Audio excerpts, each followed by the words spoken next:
Hello, everyone. Welcome to Bitch Sesh, the Real Housewives Breakdown Show. I am Casey Wilson. I'm Danielle Schneider. Guys, we're back in the nook. We're back in the nook. nook. Feels good. And on a week like this, it feels good to be at home base. I have wet hair. I'm in my pajamas. I had not showered in 2.5 days. 2.5 days, really. I've had work, so I've had to like see people and get out to the people a little bit. So I've had to. Yesterday, I laid in a dark room in my pajamas for 2 hours. In the dark, in the middle of the day. I cried on my way to work while listening to Hillary's concession speech, and then it was too much, so I switched over to show tunes where Shaboopy was playing. Do you know that song? No. Shaboopy from Music Man.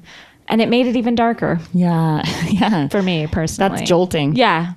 So I had a music class with my son, and the teacher said, "Let's play What a Wonderful World," which we all sang, and every single person was crying. It's been tough. You know, this is a safe space. As we have mentioned many times. It's a safe space for you and I, honestly. It really is. We say what we want. We're totally real.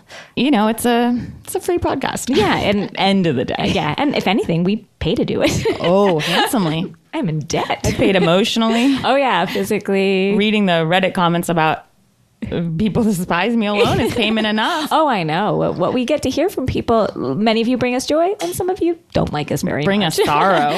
But that said, it is. But it's not about us tonight, because honestly, Danielle and I were talking, and we got to say a little something. You know, I thought I had lived through dark times. Oh, yeah. I mean, we were there when Peter opened Bar 1. Yeah, we were there when Sonia, threw her dog's ashes into the East River and they flung back into her mouth. I was there when Shannon thought she lost her enema in her butthole. Oh, yeah. I was there when Kyle and Kim hid Brandy's crutches. I thought I'd seen it all. I thought I'd seen darkness. And I think if there really is darkness on these shows, and I think normally we watch The Housewives to escape politics, although I think a lot of you might be forgetting, if you're, you don't like that we're talking about politics, that the Housewives are very political. Very political. Don't you remember when Carol ran for her condo board? She campaigned hard, and I think got that spot. I don't know if she should have gotten it. I don't know. And just this year, Roger Lodge's brother. I refuse to know his name. Don't know his name. He's Vicky's boyfriend. Running for office in Orange County. So don't try to tell me these shows aren't political. Yes, please. They are very political. But Danielle and I do want to say we would like to dedicate the podcast, yes. I think I would say, to all of our female listeners, to all of our listeners of any race, creed, color, and all our LGBTQ listeners. So basically all of you, I would hope.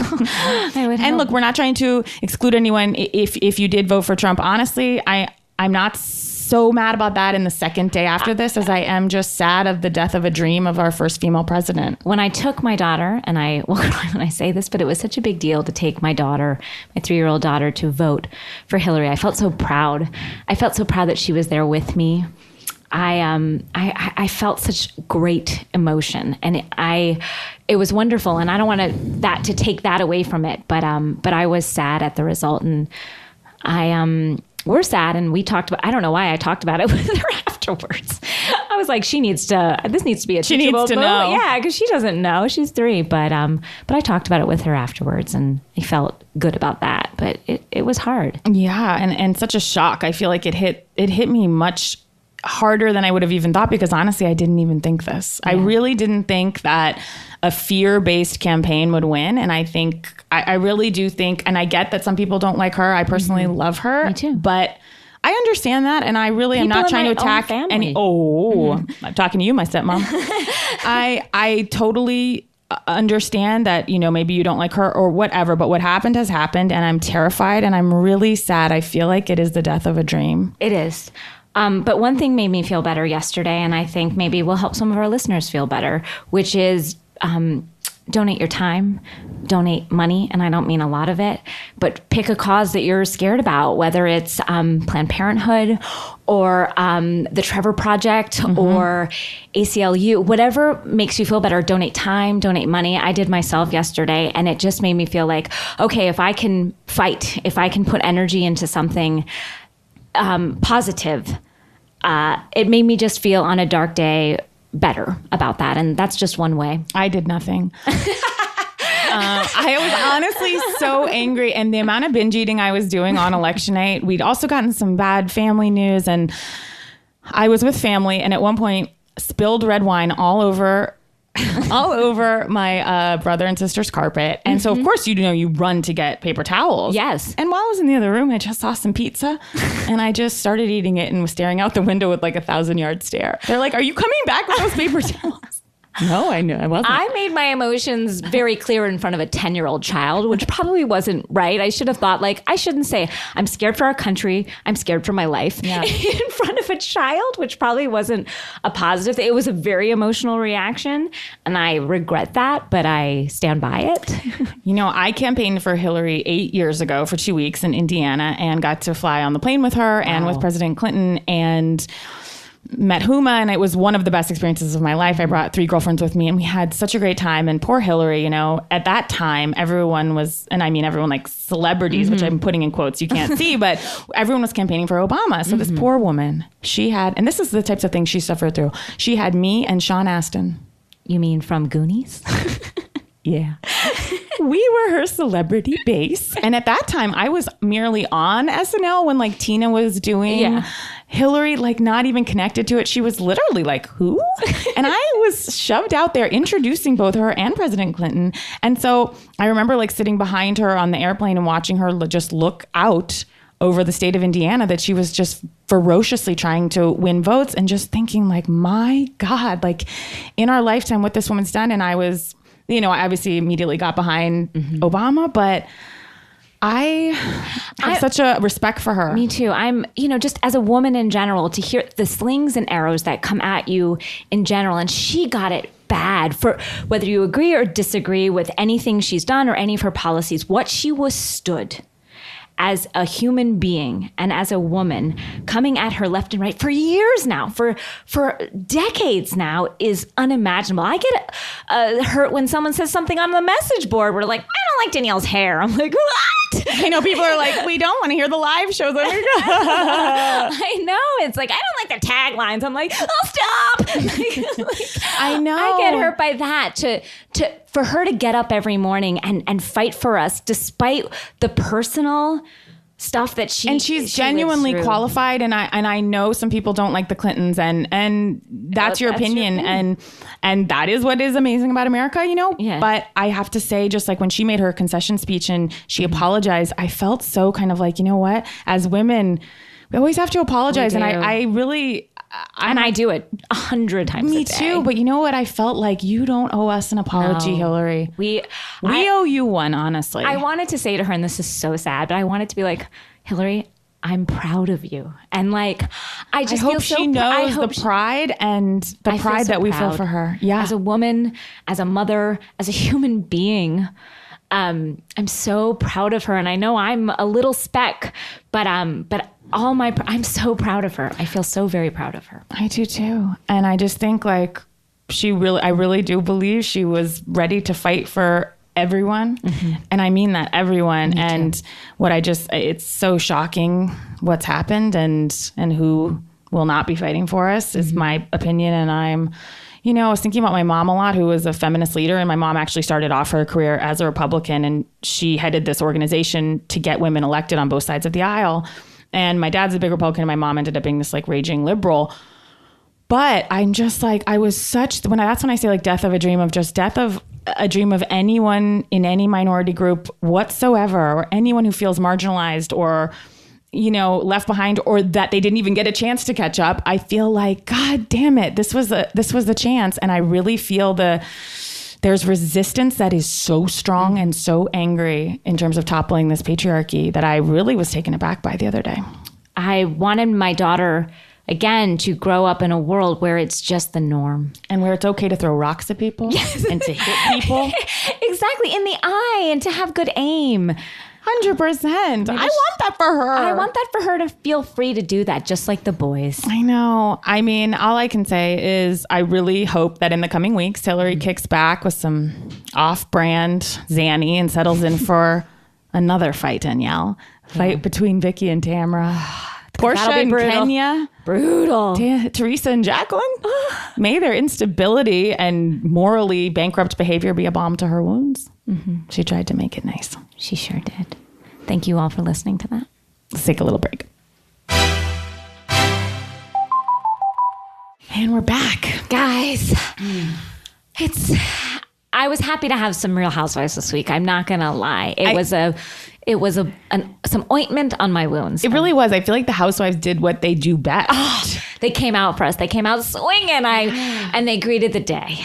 Because I was like, I actually had the thought, I'm like, am I going to want to turn this on? And the answer is yes. Yes. Oh, yeah. I had that exact. Atlanta lifted me up.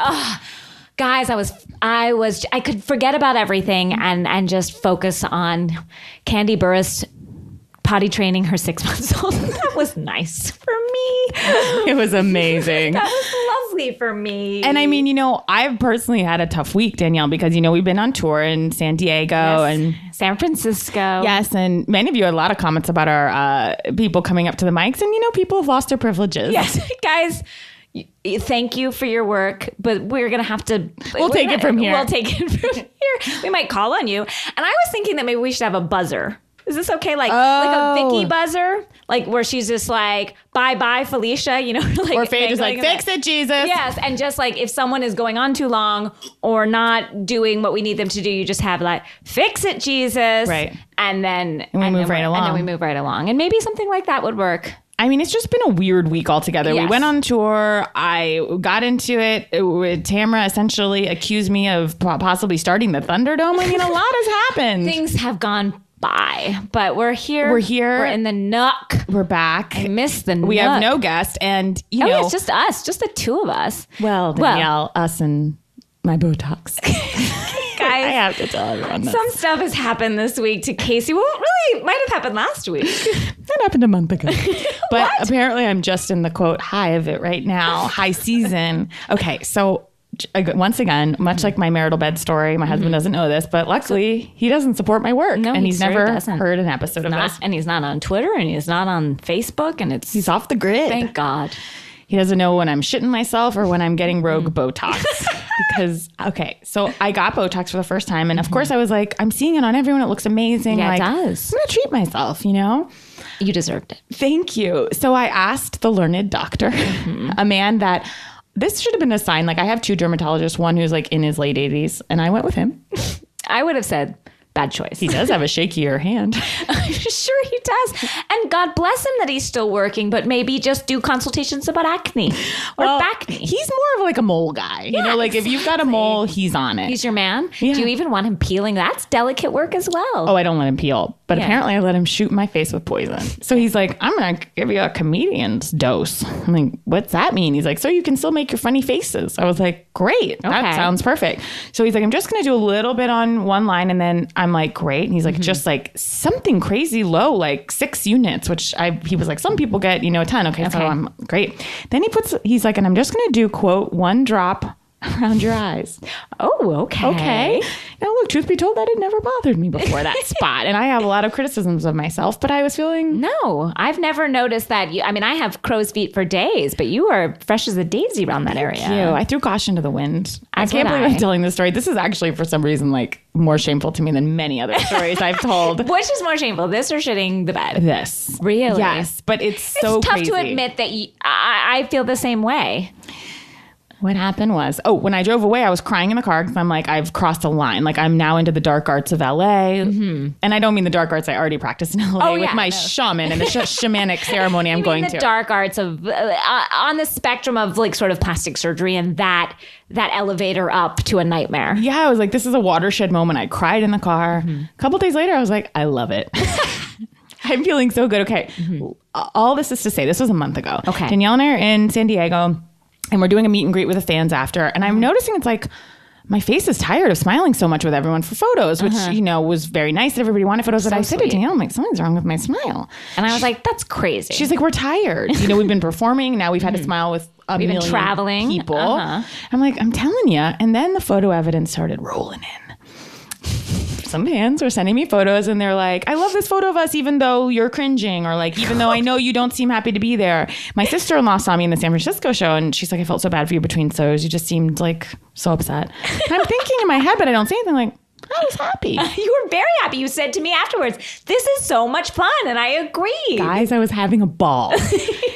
But the photos show otherwise, because what apparently has happened is that, and this is confirmed by my good dermatologist, the Botox he gave me, she feels was a lot and has, quote, hit a nerve in my cheekbones. On both sides, she said, at least it's even. So thank God for small blessings. Yeah, like you would be smiling on one side and not the other. Which she said is its own issue. Certain people are battling. And please share your stories. But when I tell you, you have to see it, and I will post a photo. This is my smile. I'm showing Danielle. I can only smile up to my cheekbones. I did notice in the pictures, because Casey has said, I'm worried about these pictures. And I said to her, I'm not seeing it. And I have to admit that I was mostly looking at myself, and that's on me. Yeah. And I looked great. So I was like, these pictures are fine. Right. Let's send them to the world. My face, it's completely, I can't lift my cheeks, you know, in the way you want to smile and lift your cheeks and face up into a smile. It's what Sydney does when it's like, when she smiles naturally, it's real. But when I say to her, hey, take a picture, smile, she makes a strange face. And that's a little bit what's happening. Yeah, my eyes go dead and droop down, and then my cheeks go down instead of up. You just have a wider smile than your face is portraying right now. And my face is allowing right now. And it is really upsetting, Danielle. I never thought I'd be one of these people. I guess I did, but I have to admit too, I have done some Botox. Oh, I didn't know. You didn't know this? No. I just in my forehead. I haven't gone over to the eyes yet. I'm sort of don't go over there. It's a bad place. It's a bad place. I did it just in the line in the middle of my forehead because I felt like it looks really good. Thank you. I thought they did a good job. I haven't done it many times. I've done it about 2 times, but I felt like it has improved the condition of my face because I started to look dour and angry because I frown when I sleep. Well, I've got the opposite problem. Now I look dour and angry. I look upset, and my doctor I said, is this going to go away? She's like, yes, but you're basically like I'm in the heyday of it. Like this is so how long will it take? 2 more months. 2 months. 2 more months. It's tough. So I patented a new smile where I showed you. It's kind of a closed mouth, like, ooh. It's picture sneaky. Me like, Yeah, it's almost like I've got a secret. Yeah. And the secret is I can't smile. I look really scary. And you don't look scary. It just looks young.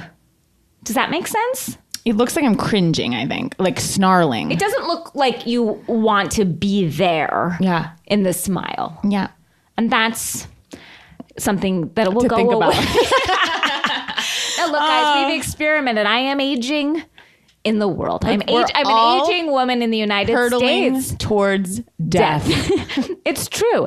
And I'm not going to say that I am above the vanity of putting something in my face. Also, my husband does not know about this either. I have not told him. And it is recent.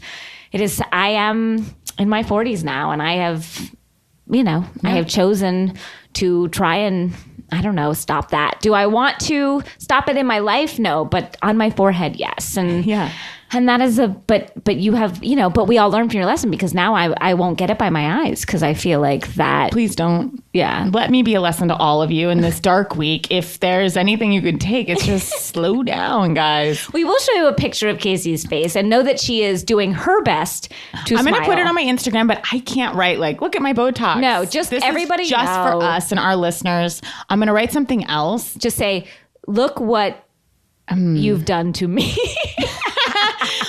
I'll say we'll figure out some way that you'll know that's what it is. This high, but I also want them to see your new smile. Okay, so if you could do a side by side. Yes, side by side of you're trying your old smile and what you've had to do. And then the new smile I'm bringing to the table. Yes, and I'm curious what people think. I like it. Let me see it again. The new one. Yeah.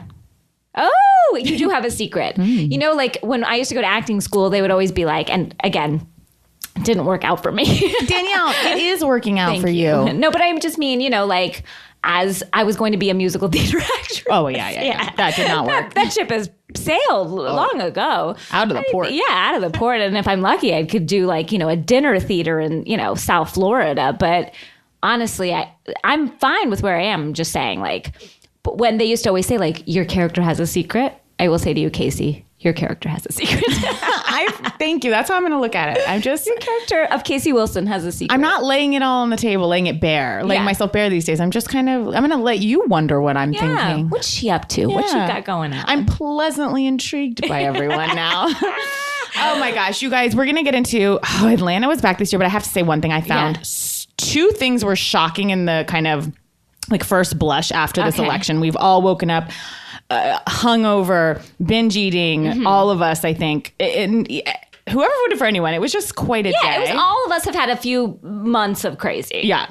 But basically, I saw that Heather Dubrow took the opportunity yesterday, didn't think twice about it, in the morning too, right? When we're all just like... We're all kind of like out of our hangover. Tear-stained, watching concession speeches and in shock, to drop a web series, a YouTube series called Heather's Closet. Now, did you watch it?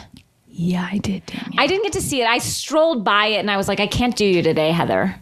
I'm actually going to pull it up and play the opening music on it. Oh, I'd like to. I love it. And if you can, if you were a Hillary supporter, if you can imagine the rage you would feel if you were hearing this yesterday at about 10 a.m. when Hillary took the stage in her resplendent purple as her daughter fought back tears after voting for her mother. Honestly, even if you were a Trump supporter, I think you'd be just as enraged. Okay.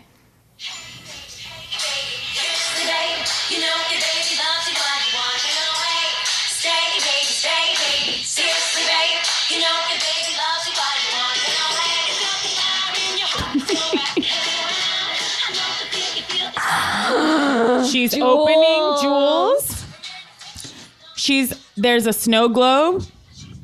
Oh, she's shutting her closet. She's like pulling out drawers full of jewels. Hey, baby, hey, you know what makes that song so upsetting? You know when something is terrible or like in a horror movie? Like, did you ever see that episode of The X-Files? And I know this is like 15 years ago, but where like there's this terrible family, these monster family of like incest and craziness, and it's the scariest episode ever, and they play this 1950s song like wonderful, wonderful, and it makes it so creepy. That's what that does to us yesterday. For that jarring song to come on, hey baby, hey baby, I was like, I'm off Jim Edmonds. If anything, I love him. I was so angered at her. Why she wouldn't like just take a beat, take a breath, take a day, take a pulse on your audience, like. It's not a hey baby day. No matter where you're coming from, it's just not a hey baby day. No, it wasn't. So that was a shock. And then Miss Teresa came out, is a big Trump supporter, and I saw her tweets. I think she's hoping for a pardon for Joe. You know what? I wonder if she'll get it. You're right. You're so right. Thanks. That didn't even occur to me. I bet she is. I feel like she's just sniffing around. I could see that. That makes total sense. Guys, let's get to the bottom of this. Yeah, I'm sure. I feel like anyone who's up on the hill, and by that I mean Capitol Hill, do some digging. I want to know what Teresa wants. Oh gosh, should we get into Orange County? Yes, please. Reunion Part 1. Wow. I needed it. Andy is looking really good, like trim. Yes. Did you see his abs when he was like walking down that long hallway? He looks good, and he had like a little scratchiness to his voice, and I found it. And I felt like he was more buoyant than in reunions past, like in the beginning. Like he seemed like he was happy to be there. Yes, he was laughing. He was having fun. Yes, he had to control the animals, but I felt like he was enjoying himself. I have to say, I absolutely love this new thing of like Andy chatting while everyone's prepping. It's genius. I love it too. I feel like they don't do it as... They do it on OC. Did they do it on New York? Yes, it's new. It's new. They did. Yeah, I love it. And I like also seeing him in his casual wear because we don't get to see him in that like in street clothes. Yes, I love him. He was like a gorgeous like burnt sienna t-shirt. Like I just felt like, yes, this is Andy. I want to know what you're wearing in your off hours. And I love that Vicky has like a computer on her lap, of course, like always working. She's just filling out someone's insurance policy. There's Tamara in like a spiritual gangster tank top. It was all like, all right, guys. Yeah. You know. Yeah. I feel like did they cut to Heather even in the beginning? Yes, I believe I think they did to all of the girls, but those were some like, I noticed, I zoned in on Vicky with her laptop and I was like, Vicky, take a day. And I love how Vicky was like, I've got a Xanax and I'm ready to pop it at any minute. Can I say though, just in general, to go on national television on Xanax, I guess that's not the worst thing she's done. That's like the norm for her. I thought she felt drunk to me. Really? Something was going on with her. I remember last season she was on Xanax. This felt drunk to me. Did anyone else feel that? And we'll get into like the zippity doodah of it all or whatever. Ding dong, ding ding, ding ding, ding dong. She felt a little drunk to me, and I'm curious. She was making me laugh. Oh, she was on fire, but ding ding, ding ding, ding dong. And then lovely to know that Vicky got her eyes done. Right. And then she's like, nobody noticed. I took 4 days off from filming. She got her eyes done in the middle.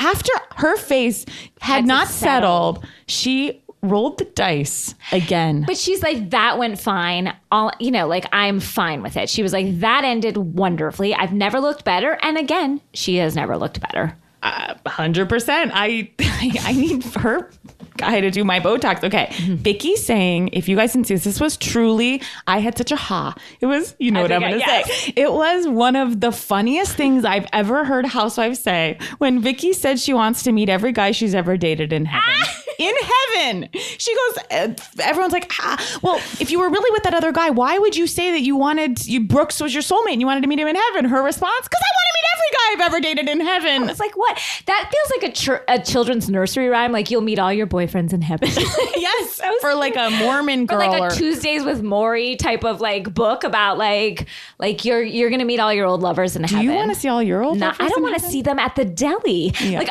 if I had to run into this guy that like let me give him hand jobs like in college, like that's not who I want to see. The magician named Ashley that I dated in heaven. If I have to see the guy who dated me, charged me to help move me across town, and then I didn't break up with him and he broke up with me in heaven, no thank you. If I have to see the Toys R Us founder's grandson whose mom broke up with me on Valentine's Day when I was expecting him to take the subway into Alexandria and go to TGI Fridays with me, I don't need to see him in heaven. I'll see him in hell. Need it. We don't need I'll see everyone in hell. Please, God, of all the things, don't make me see. I can't even call them exes because they wouldn't call themselves my boyfriend. I mean, but please don't let me see them in heaven. So many guys, I was always like circling the drain with them of like, so would you say we're going steady? They're like, I'd say we're nothing. They're like, I'd say I'm gay, which is the truth. When my husband now called me his girlfriend for the first time, I cried like a baby because I had never heard those words. That label affixed. It was always just like some guy that's shoving me out of the way when his mom comes around. I know. Like, if I have to see the guy whose pubes were like Brillo to get through, bushels of prickers to get through to the rest of his junk, no thank you. If I have to see the guy, okay, who broke up with me while I was stoned and naked and like looking out the window talking to him about my grandfather, okay, then he breaks up with me in that moment as I'm like just thinking like we're connecting, then breaks up with me, I'm crying, and then asks if he can fuck me up the ass. And I said, you know what, buddy? Yeah. You can. If I have to see him in heaven? God forbid. Please, we don't want to see these people in heaven. I'm dodging these people in life. I'm dodging these people just in general. I'm dodging these people online. I'll say. And when Vicky was killing me when she goes... It seems like Bye Felicia has just hit the housewives. Oh, yeah. And it's hit big time. Oh, and it's hit them in a way that they didn't quite listen to. So they just heard it. And they didn't even hear it themselves. They just like heard their kids say it. It's so like fifth hand. So Vicky's like, goodbye, Felicia. Goodbye now. When Vicky said she was too busy to look into if Brooks had cancer, that was... Well, she did have her laptop on. I know she's busy, but there are some things you can just Google. She said I was too busy. She could open up 2 windows on her computer, one for working, one for Googling cancer. I did like how she was just like, look, yeah, I made a mistake. I know. She still can't say. What? I thought Megan, I liked her kind of pregnant, subdued look. She kept quiet as a church mouse, which I appreciated. You love that about her. And I thought she was kind of looking cute and kind of kept to herself. I was afraid she didn't bother anyone. No, I was afraid to say this in front of you this evening, but I failed. I failed. Y'all, I'm from Georgia. I really am. What did you fail? I'm from Georgia by way of New York, so my accent is, who knows? Like Lindsay Lohan's. Did you see that? What? That was amazing. That was my favorite thing ever. But then she sadly quickly tried to coin it and name it and sell shirts. It's like, take it down. I loved it because sometimes I want to speak in an accent too. Sometimes if I'm just around a person with an accent, I find myself leaning into it. If I was in London for a week, you would hear me kind of Oh, no, I'd be like, is it Georgie? I'd be happy to do it. Happy. So I felt for her at the moment. But I will say, that Megan came out smelling like roses. She was at her best. I liked her. And I know that I've been saying this for a few weeks now, which is like, I'm on her side, and you've been mad at me, so I've been afraid to say it. When you're right, you're right. Just as I was right about Jules' tiny little greasy husband in New York and saying he was a monster. I felt like she didn't bother me. Maybe it's because I know she's probably not with us next year. That, like when you fully let someone go. Yeah. That's when you're the closest to them. Oh, yeah, true. Like, I've hated people, but then when they leave my life, I'm like, I miss that hate. Maybe you miss the hate. Yeah, it's like my energy's kind of dissipated towards her. And when I saw Heather's closet, it has redirected. Sure. Kelly now, okay. I've loved Kelly's fashions, and we've talked a lot about her boobs. And I want to say this as someone who's regularly seen with a low bosom. I think she needed to hitch up those straps. I also felt for her as a grandma, as a woman too, with a lower bosom. And I'm not even saying just because. And I'll say this: we're 100 sure, lower bosom. But I will say this: my bosoms have been lower since I was 16. They just start lower, right? And that's okay. It is on you to try to pull them up. Exactly. You will not find me in a strapless. You will not find me in a not an underwire. Never. No. And that's a burden that I bear. And so I recognize it when I see, how like you see in others, like you hate in others, but you see in yourself. Like I don't hate it. I feel for it because I know. And she's got a gorgeous bosom, but that was the wrong shirt. To say bosom, I do sound like I work at a bra factory on the Lower East Side of New York, and I'm an older Russian woman, but... There was just so many amazing moments. Like at one point, I like when Kelly's like, what did I do to you, Tamara? What did I do? And then Megan just whispers, well, you called her a cunt.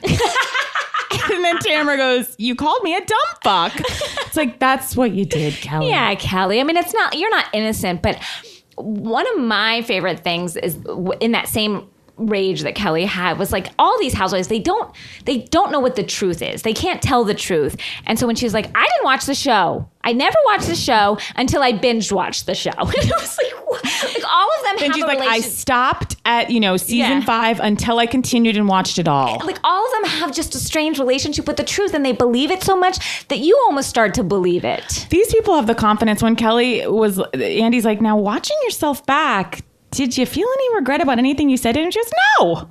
I know. I mean, nothing. I apologize 100 times a day. I regret everything I've ever said. I regret things I said just 2 minutes ago on this podcast. Hillary Clinton apologized to the country for being the first female nominee to go this far, and because she lost. And Kelly, you can't say you're sorry for calling someone a cunt. And for calling out someone whose daughter has left them? Yeah, maybe it's time to just look at yourself. Just look at yourself. Well, when Tamara said, like, you called me a dumb fuck, I do love when, you've pointed this out before, when Vicky plays like, when she's caught in the middle, she goes, I wouldn't have said that, but that's just me. That's just me. I just wouldn't have said that. When Vicky said, get off my show. When she said it 20 times. Get off my show. Get off my show. 11 seasons. That was bold. Because I feel like the minute you start to get too comfortable on the Housewives is the beginning of the end. Okay. I would agree with you if it weren't Vicky. Really? It's crazy though. Like, am I the only one I'm shouting into the void here? But Gina was the original. But I guess she's no longer with us. This is Hollywood, Casey. Or in this case, Orange County. Or in this case, Los Feliz. Everyone's replaceable. Wow. Okay, I know I made some mistake on I think it was New York reunion when I said I didn't feel like the questions were real. Mm-hmm. Okay, I was corrected by people that they are real Including questions. Andy. Yeah, I included Andy himself. By people, Andy Cohen, Andy Jesus Christ Cohen. I was corrected by people who have nothing to do with Housewives. But these questions last night were so harsh. I was watching with my husband. He's like, I wouldn't have the balls to say that to someone. Even though someone else has said it, Andy goes... Andy's like, do you think, to Tamara, he's like, do you think your son Ryan is repeating the sins of the past? Oh, that was tough. And she took it. She's like, yeah. I will say that about Tamara. She dishes out, but she takes it. She does take it. I don't think she takes it. I think she's got such an edge to her that I really didn't like last night. There's just something about her. She's very smug. She's always like waiting to pounce with really bad stuff. There's just something about her. I agree on that, but I agree that I agree with myself. Okay. Because I realized I was saying I agree with it. I was like, my own statement. That she I still side with myself. I still side with myself because I feel like I know what I'm talking about because I'm myself. Okay. That's like that's Real Housewives logic for you. Yeah. But that like she does sometimes admit to stuff. I'm not saying that she is not like ready to pounce and she's ready to look for the worst in people and she's suspicious and she's bananas, but she does cop to things sometimes. She does, as opposed to Vicky, who will not cop to a goddamn thing. Vicky is insane. I know.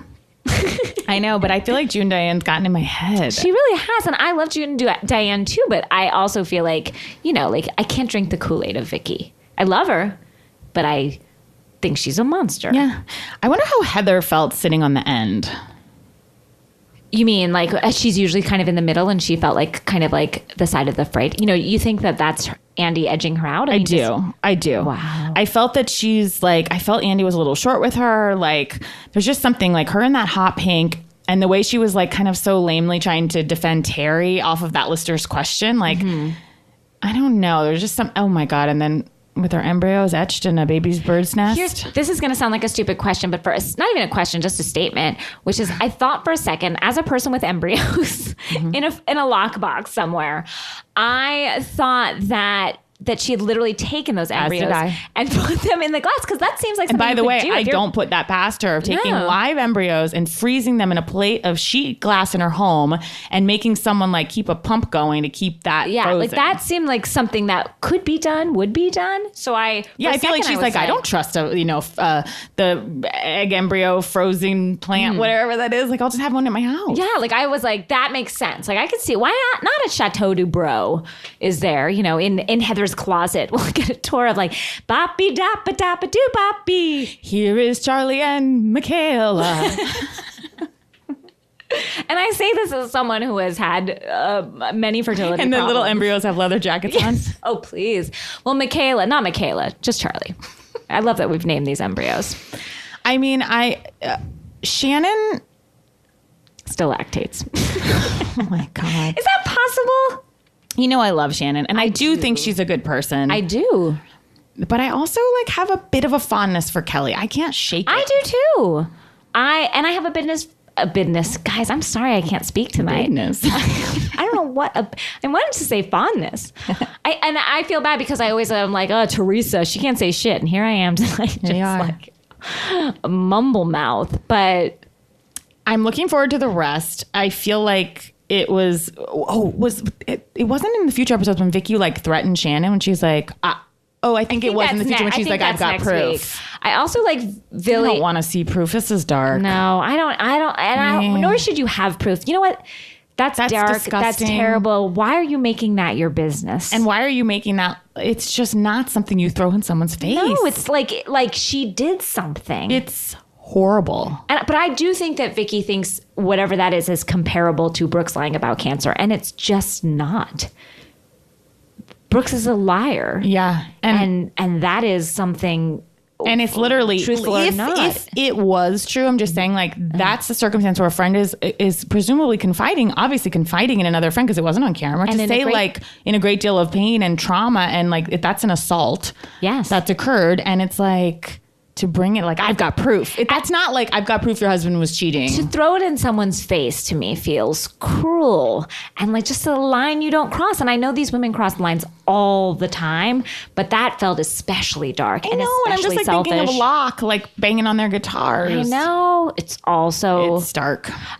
Vicky saying, I got him off the pole when she meant ledge, which was a great moment for me. A great moment. I mean, all in all, a really great start. Yeah, I'm excited for two more. Yeah, thank God we have two more. Although we know next week will be the lull. Yeah, the second one is always the ship before the dark before the dawn. Yeah. So we're ready for that. Hopefully we'll have a few golden nuggets, but hopefully. All right, let's take a little break and we're going to come back with Atlanta. We are back with Atlanta. Oh, Atlanta. Oh, Atlanta. Southern Bells. Oh, yes. I loved it. Me too. Did you love it? I loved it. It went so fast. Atlanta goes fast and furious for me, why even sometimes Orange County, I'm loving it. It feels long because it's so dark. Atlanta, there was so much light. When the Atlanta women are just simply shooting the shit around an island in a kitchen, it is more fun and entertaining than like a full season of Beverly Hills to me. Yes. Just watching them talk, just watching them react. And my true love is on that show, She by Sheree. I hate Sheree. I love her. She is Danielle, a gem. she's the Countess of Atlanta. No, what? Yes. Disagree. She's a horrible person. Yes. Okay. Okay. No. Sorry, You mistake my love. Okay. I mean, she's so watchable. Where Teresa's a horrible person and I don't love to watch her, Sheree is a horrible human that I love to watch. Oh, see, I just get so annoyed by her, and she's so fake to me, and she thinks so much of herself. But I don't think that's fake. I think it's real. I think she thinks a lot of herself. And I think that's real. Oh, I do think it's real, but it's not real in the sense of like, I don't feel that way about her in reality. No, yeah. Where's she getting the money for Chateau Sheree? That is... Chateau Sheree, first of all. Okay. The fact that we have a new trope, which I don't think we've seen before, which is 2 home renovations going on just mere treetops away. When they brought the camera up from Moore Manor, did an aerial shot across treetops and dropped us down into Chateau Sheree, I screamed. I will say that Chateau Sheree is coming together beautifully. It is. And Moore Manor is a fuck mess. It is God. Moore Manor to have a party. A modern box in the middle of trees. It will, perhaps one day will be beautiful, but Moore Manor right now is a dangerous place, a fire hazard where Kenya should not be living. You should not live. She doesn't seem to have a roof. You should not be living in that place. Much less throwing a party. I had such a laugh when Cynthia showed up for Kenya Moore's housewarming. And literally they're laying concrete. Yes. Truly, they are just... It was not finished. They just made the driveway that day. The furniture was, in plastic wrap. Yeah, there was tile. There was a warning, workmen here, sign as people were going through. I didn't see an appetizer. I didn't see a drink. I was really worried. And Cynthia beautifully downplayed playing her kind of straight man role as usual. She's like, do you need any help with this? Or should I just throw my dress on and help? Because the party was in 45 minutes. That was an insane thing. That was that is Atlanta. I know. And that's what I love about it, because they don't give a fuck. But I do feel like Phaedra and Sheree were playing it up a little bit. I think you could hold on to the railing when you walked up. I'll admit the driveway seemed steep, and I've never seen anyone put a red carpet out in front of their own home. Especially, I think it was to cover the dirt driveway. So. I think they knew women would be showing up in heels. Why did she do it then? Because she's Kenya. See, I love Kenya, and I think Kenya's a bright spirit. Oh, she's sparkle. I love her. And speaking of a heavier bosom, her in that white jumpsuit. That was a top that did not fit. It was spilling over. That was, but I enjoyed it. And Sheree's new hair. Would you say it's like an Uma Thurman in Pulp Fiction? I wrote that, Danielle. It's an Uma Thurman, only more... it doesn't rest. It's just straw coming out of her head at a blunt angle. Yeah, it was. It's angry. The hair's like. Ugh. Oh, in Daria, her friend, in a cartoon. Did you ever watch Daria? Yeah, of course. Her friend with the kind of cool friend that had layered hair. That's what I loved her hair in the testimonial. Gorgeous. When she had that kind of ombre with that weird top that had I don't even know how to describe it. Very thin kind of shoestring diamonds. I am describing it horribly. I can't understand what you're saying. Okay. That makes no sense. But she looked, her testimonial look. That was the kind of top you can't describe. Flawless. I will say, Phaedra, she goes, when Kenya said to Phaedra, this lemonade is better than Chick-fil-A. And I was like, yes.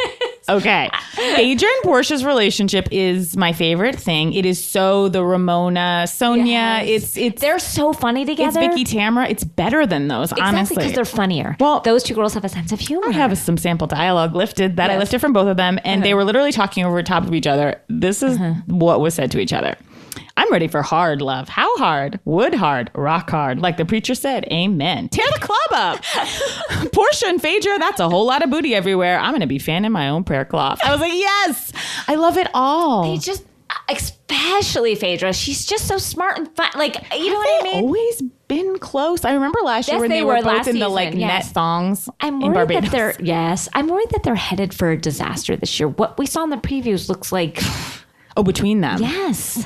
I'm worried that there's a disruption in their friendship. Did I see that wrong? Everybody tell me there will be, Danielle. I know, but I'm scared because I feel like they have each other right now. I love how you're like, I wonder if this friendship will stay solid.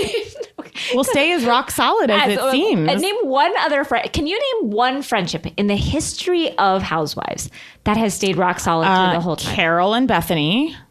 But that is just beginning. New. That's new. Well, what's her name? Carol and Heather Thompson. Again, she's off the show, though. I'm talking about for the length of more than 2 seasons. Okay. Is there one friendship that has been true blue? Okay.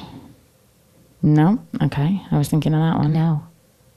I mean... I believe I almost said Nene and Cynthia when they went through everything they went through last year. Not at all. Every friendship has 2 seasons at most. And then they have ups and downs. There's like Ramona and Sonia, which, you know, like they go back and forth, but they are not rock solid. And I don't think they're speaking as of today's bulletin. I'm constantly checking in. Oh, when Kenya sent that sort of janky carriage to like deliver. And hasn't she done that before? That's like the second time. Sounds right. Like, does she just have a carriage in her backyard that she's like, send out the invites? You know, like slapping the horse on the butt. Away with you. Send the invites. In a Cinderella carriage, a man comes to the door with an invitation for her housewarming. I believe that invitation was delivered to one person, and that is it. In that carriage. 100%. No one else got She that literally carriage. called Sheree. Yeah. And was just like, come to my party. Yeah. I love that Lisa. I love the new tag, Lisa, Phaedra's governess. Yes. Governess! I love that she's like governess. And you know, she said, she's my governess. I know. Please note it as so. Well, Dylan, Phaedra's son, is my everything. He's so fucking cute. He makes me crazy. When he was like hiding behind the door with that little moment with him and Portia, I was smiling as much as I could. Oh, yeah. Me too. You know, as much as my face would allow. If I could get him and Sydney to be my daughter to be friends, I would. Nothing would make me happier. I would be so cute. Phaedra, I hope you're not hearing this because who knows what we'll say about you in weeks to come. But if we could get our kids together for a play date. I'll never say anything about Phaedra. I love her so much. I won't probably, but Phaedra's body is like hard to wrap my head around. It's amazing. Yeah, it's and gorgeous. It's just... She has a big bosom, but not a huge bosom. I'm sorry, guys. I'm into bosom now. I also think Ace was so cute when he was Candy's son, when he was wearing that little sailor. He's very cute. You think? I hate fucking Todd. I know. What does that man do all day? She brings home the bacon. She said he sleeps and... I hate him. Takes Candy's money, I think. I've never said this before, but I am suddenly on Mama Joyce's side because he is not pulling the weight. And I don't mean he has to... You know, he doesn't have to be the money earner in that family, but what is he doing? But when they met, he was like a crew member. Yeah. I mean, he must work. I don't know. I don't hate him as much as you do, but I do not like him. Okay. Speaking of the children, did you see next week when they flashed Cynthia was talking with her daughter and she goes, Mom, do you have low self-esteem? And Cynthia goes, what?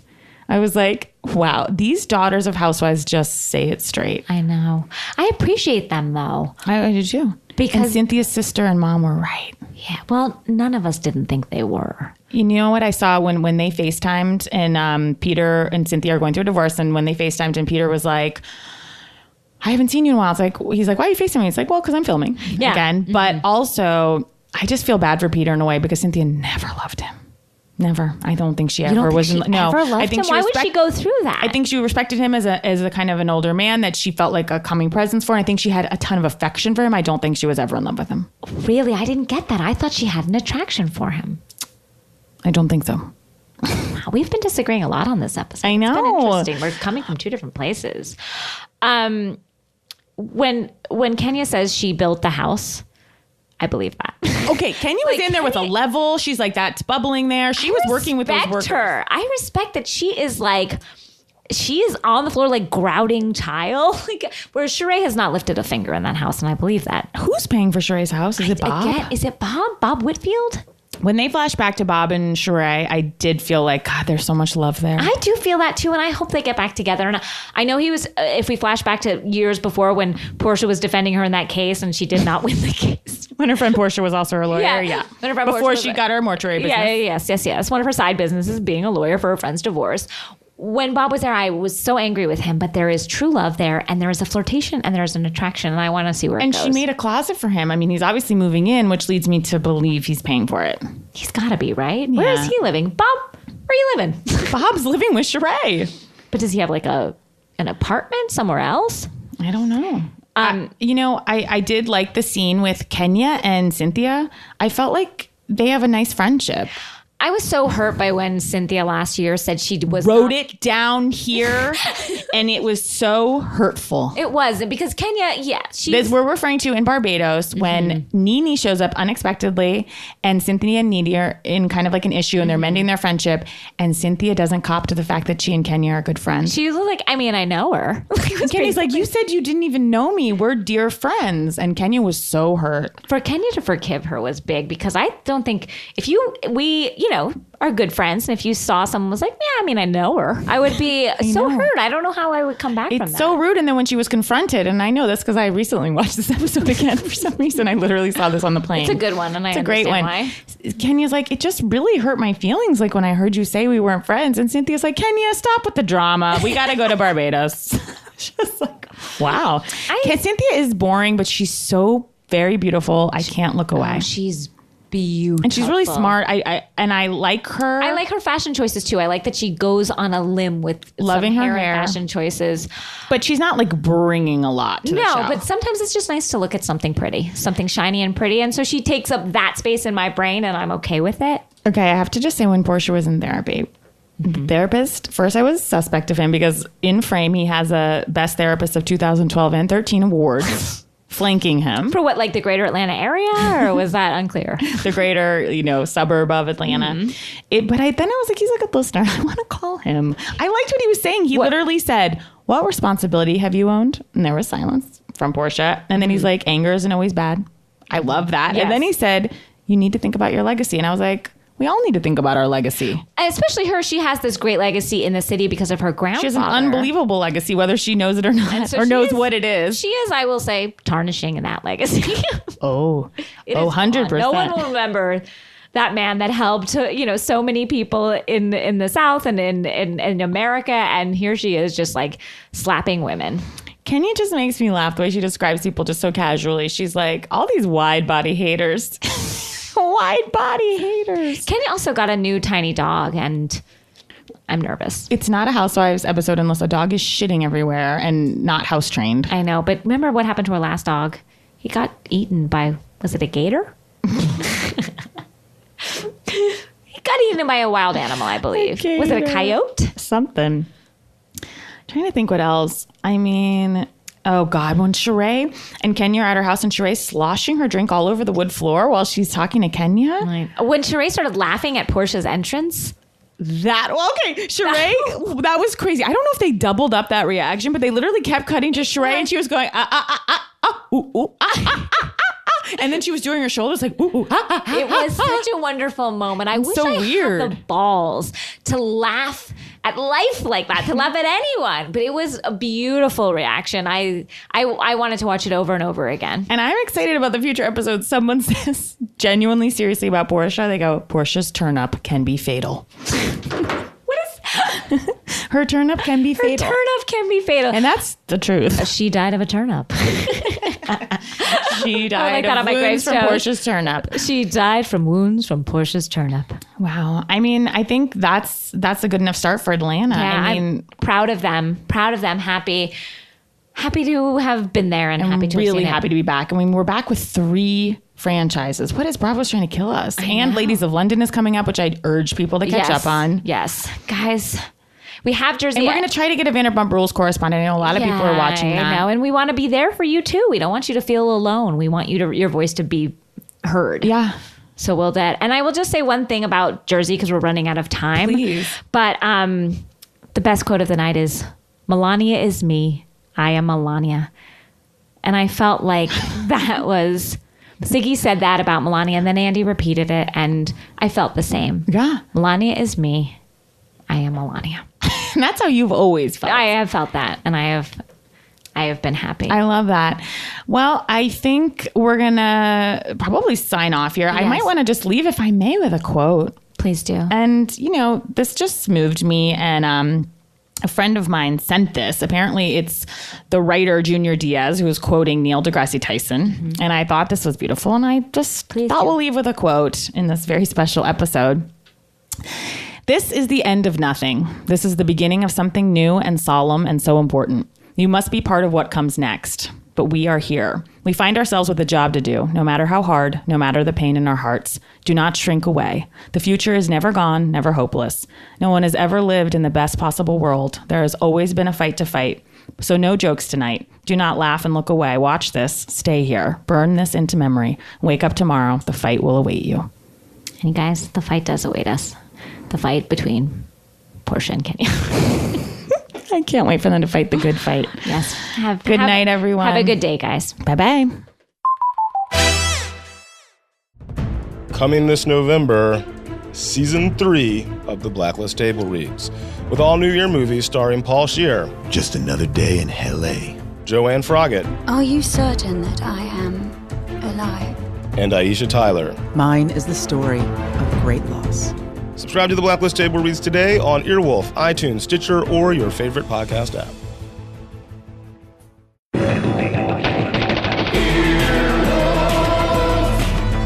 This has been an Earwolf production, executive produced by Scott Aukerman and Chris Bannon. For more information and content, visit earwolf.com.